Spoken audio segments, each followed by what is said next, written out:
Hello guys, welcome back to my channel Rupa's cookbook. আজকে চলে এসেছে আবার নতুন একটা রান্না নিয়ে। আজকে রান্না করবো কাতলা মাছের কালিয়া।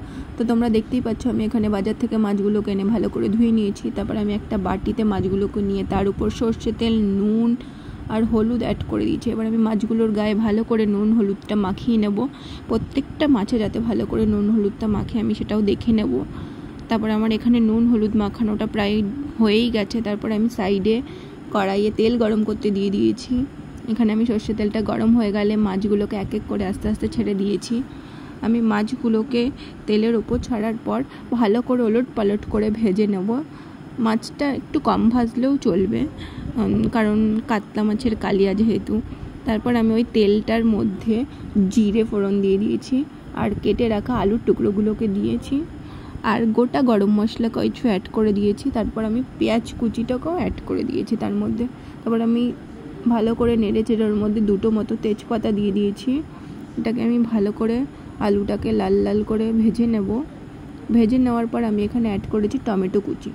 টমেটো কুচিটাকে আমি ভালো করে নেড়ে চেড়ে নেওয়ার পর আমি এখানে বাটিতে পেঁয়াজ, রসুন আর আদার একটু রস করে রেখেছিলাম, ওটাই দিয়ে দিলাম। তারপর অ্যাড করছি একে একে লঙ্কার গুঁড়ো, জিরের গুঁড়ো, হলুদ। অ্যাড করার পর আমি এখানে দিয়ে দিলাম ফেটিয়ে রাখা টক দই। টক দইটা দেওয়ার পর আমি ভালো করে নাড়িয়ে চাড়িয়ে নিলাম। তারপর আমি দিয়ে দিলাম সামান্য একটু নুন। তারপরে ভালো করে নাড়িয়ে চাড়িয়ে নেওয়ার পর আমি এখানে অ্যাড করবো একটু কাশ্মীরি লঙ্কার গুঁড়ো, যাতে আমার রান্নার কালারটা একটু ভালো হয়। তারপর আমি ভালো করে নাড়িয়ে চাড়িয়ে নিয়ে একটুখানি চিনি দিয়েছি। চিনি দিলে রান্নার টেস্টটা ভালো হয়। তারপর আমি এখানে অ্যাড করলাম ঘি। ঘিটা দিলে কালিয়াটা খেতে খুবই ভালো লাগে, খাওয়ার সময় ঘিয়ের গন্ধটা পাওয়া যায়। তারপর এখানে আমি কড়াইয়ে আমার মাছের ঝোলটা ফুটে গেলে এটাকে আমি শিফট করে নেবো একটা প্রেশার প্যানে, যাতে মাছটা তাড়াতাড়ি হয়ে যায়। তারপর প্রেশার প্যানে শিফট করে নেওয়ার পর আমি এখানে ভালো করে একটু নাড়িয়ে চাড়িয়ে নিলাম, সামান্য একটু জল দিয়ে ফুটিয়ে নিলাম। তারপর একটু ভালো করে নাড়িয়ে চাড়িয়ে নিয়েছি।